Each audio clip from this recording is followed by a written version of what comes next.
Hello everyone, welcome back to Gran Turismo 7's weekly challenges. If you don't know what these are, every week, 5 races. Got to finish top 3 to earn reward. The more you finish top 3, the better. The rewards was money. Money, it is always money.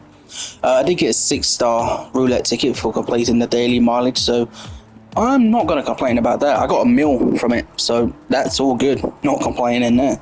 Races they were alright. Did have one that I struggled with a little bit, but it was only one race and then ended up doing it again. It was completely fine. But yeah, first race was at Autopolis in the Civics. I couldn't be asked really for that one. The first race is always boring, so I just picked the 2022 Civic, which is just 10 times, 30 times, 40 times faster than all the others, even when they are customized. Second race is what you're seeing now. It's the WeberTech with Porsches. This is the 911 GT3 from the 2009 one, I think. Yeah, 2009 Porsche. Not the fastest, but pretty decent car. Rarely ever use it, so I'm not complaining there. I'm not complaining a lot for this. Third race was at Kyoto Driving Park with the Lancia Evos. That was the race I struggled with.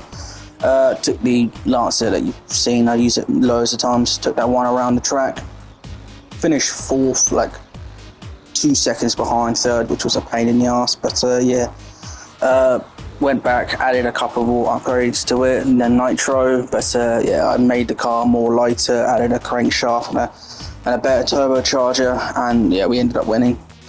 Spent 100 grand on fucking nitro and we didn't even need it. 4th race was at Trial Mountain in the Ferrari 812 Superfast.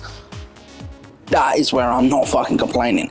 Any excuse to get the beast that's the 812 Superfast out, I'm not complaining at all. I will happily do that. So yes, it was at Trial Mountain, easy peasy, won by like 20 seconds on I think it was like a 6-lap race. I can't remember, to be honest with you, but yeah, it was in the dark as well. It was starting to get dark at the end of the race, so yeah, got to see the flames spit out every time I went down and get that was fun. And then finally, 5th race was at Monza in the GR3s. So obviously, I used the Ferrari because Ferrari Monza is just a perfect match, isn't it? But yeah, that's it for the intro. Those are the races. So yeah, I'm gonna shut up now and let you watch the races.